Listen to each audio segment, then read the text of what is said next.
Contrary to what you may believe, Black Friday is not all about shopping. Instead, it's all about psychology. So let's take a look at what tricks retailers are using to make you spend more. But first, hi people of the world, my name is Steffi and this is The Coffee Table, a place where we read books, talk about stuff, and if we're lucky, learn something. What is Black Friday?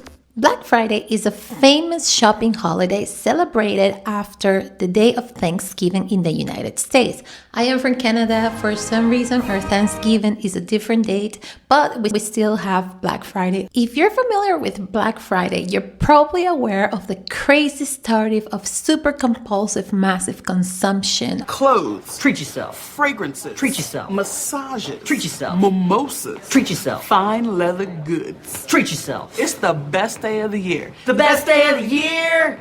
However, the thing is, this is by no means accidental.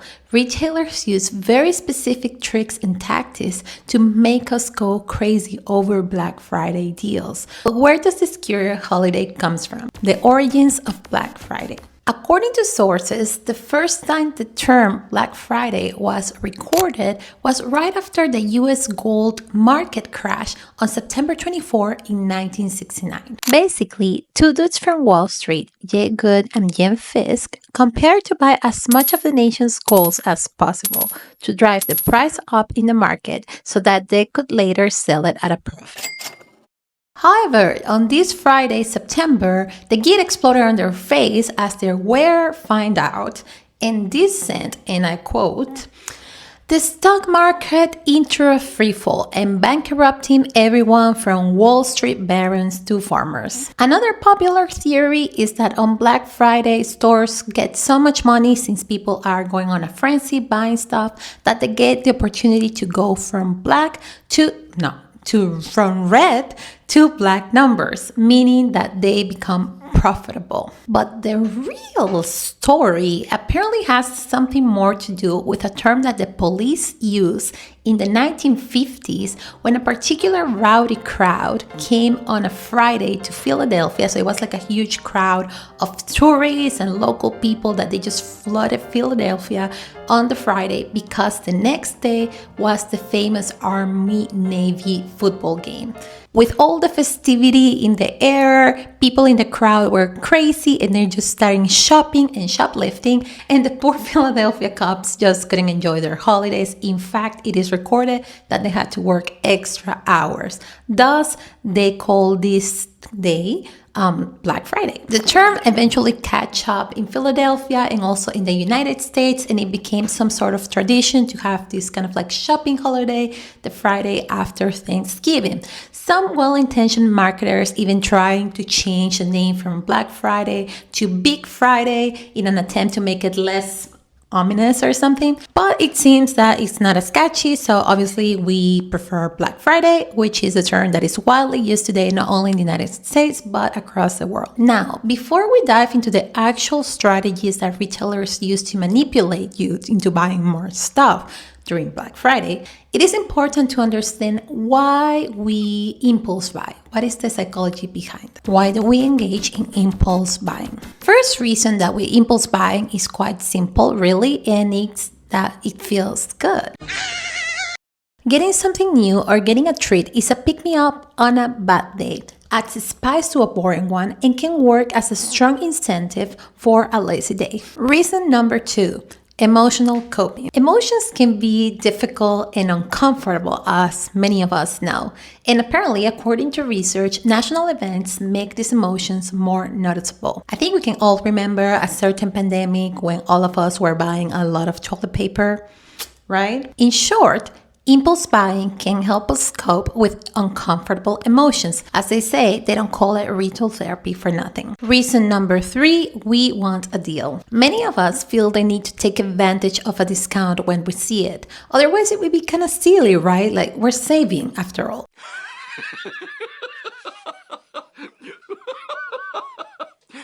Even if you wouldn't have looked twice at the store before, the perception that you're getting a good deal will make you feel justified in making the unnecessary purchase. Can relate to that. Other reasons for impulse buying include FOMO, or what psychologists refer to as loss aversion, personality traits, buying beliefs and attitudes, sociocultural values, and demographic factors. Retailers know this. Oh, do they know this? And they use all these factors to induce you to buy more stuff. So let's take a look to some of the strategies used during Black Friday to make you buy more and more stuff. First strategy, scarcity and urgency cues. Strategies such as countdown timers or log stock alerts such as only 3 left in stock tap into your FOMO or fear of missing out. This is highly intentional as a limited time offer creates a sense of urgency in shoppers and encourages them to act fast. One famous example of this is when Kylie Jenner launched for the first time her lip kits. She only launched 15,000 kits and it got sold out in 10 minutes because people knew that these kits were supposedly limited. Strategy number 2, visual hierarchy and attention traps. Think of this as the thirst traps of the retail world. Flashy banners, bold colors, and eye-catching call to actions are all conveniently set up at eye level for you to be seduced. Number 3, displaying impulse products or products that you really had no intention of buying with high demand products. Say that you went to the store and you want to buy a new hair dryer because you want your hair to look fabulous. And when you go to the store, you see the hair dryer, but lo and behold, right beside it, you also see a specific brush that goes to that hair dryer. And you're like, oh, okay, these complement each other. And not only that, but beside the hair brush, you also see some hair rollers. Okay, sorry if I'm talking about hair. This is the first example that comes to mind, but you get my drift. So you went for the hair dryer, but all of a sudden you have the hair dryer, the hairbrush, and the hair rollers, all because you can envision yourself getting the perfect hairstyle. By creating these packages, retailers seek to upsell you items that you otherwise might not have even thought of buying. Strategy number 4. Anchoring prices. Price anchoring is the practice of establishing a reference price to influence consumers' perception of a product's value and guide their purchasing decisions. In other words, they make you believe the new price is a better price. So when you compare it to the original price, you say to yourself, wow, this is so much cheaper than the original price. I must take advantage of this sale. Even if that was the original pricing strategy all along for retailers. Number 5, personalization. If you ever shop online, you probably come across a message such as, shoppers who bought this also bought, followed by a list of suggestions of items that you might want. The goal here is to cater the shopping experience to you specifically and to upsell you items that you actually might want. Number 6, gamification. Gamification is all the rage in product design, aside from maybe accessibility and AI, of course. The idea here is to make the shopping experience fun and similar to a game, where you basically unlock deals and rewards by playing. One example of this, although to me this is not the most successful example, is that annoying pop-up wheel that you can spin in order to get discounts. I mean, in theory it's fun, but I don't know, to me it always feels kind of scammy, but that's just me. Number 7, simplify checkout process. This especially applies to online shopping. Retailers spend countless hours and potentially a lot of money trying to simplify the checkout process as much as possible so it's as easy as possible for you to empty your pockets. In product design, we have this concept called friction. So if a user has a lot of friction trying to accomplish a task, most likely than not, the user will drop the task. For this reason, retailers spend a lot of time trying to make the checkout process as simple and as easy and as convenient as possible for you to spend your money. And number 8, aspirational marketing. This is all about making you feel good and feeding your ego.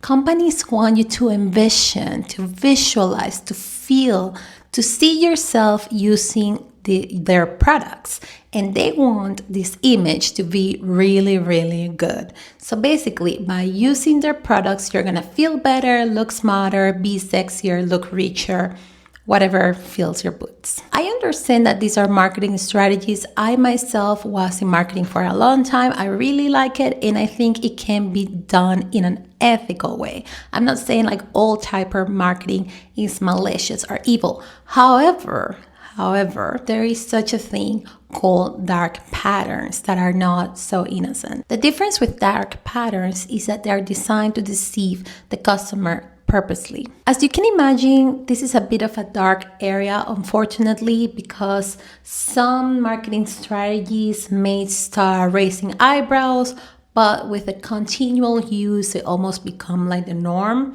So again, this is a bit of a gray area. However, there are some clear examples of dark patterns. Some examples include hiding relevant information that the customer needs to make their decision into buying the product or not, such as hidden costs or data transparency policies. Another example of dark patterns can be making things significantly more difficult to do than they need to be. For example, if you want to opt out for a subscription, there is not easy way to do this. You have to call somebody, the number is unavailable, or there is no way to get in touch with a business provider. You know what I'm saying. Another common example of dark patterns is to make the interface of the messaging way more confusing than it needs to be on purpose, so the customer doesn't really understand what they are agreeing to. This actually happened to me once. I won't name the business, maybe I should, but basically they had this landing page and then say that typical, right, 7-day free trial and whatnot. But really, when I went for the free trial, apparently in some like small letters, something, it was say that they would charge me right away for my membership fee. So I got charged $70. I gave them an awful review. This is a legit business, by the way. How? I don't know. I gave them a bad review, so hopefully that will help other people as well. So all in all, with this strategies information, here are some tips that you can use to keep yourself happy and safe during Black Friday. Number 1, you can keep a budget to prevent you from overspending. Number 2, you can plan ahead so that you don't buy so easily into impulse buying. Number 3, make sure you use legit websites. Number 4, you can do some price research in different websites because, as I mentioned before, sometimes retailers will mark an item with a discounted price, but in reality it's no discount at all. Number 5, make sure you read the small letter just in case and watch out for hidden fees. So that's it for me. Thank you so much for being here. If you're interested in this video, feel free to check out some other of my content. Other than that, feel free to give it a like and subscribe, and have a wonderful week, day, Black Friday, etc. Bye.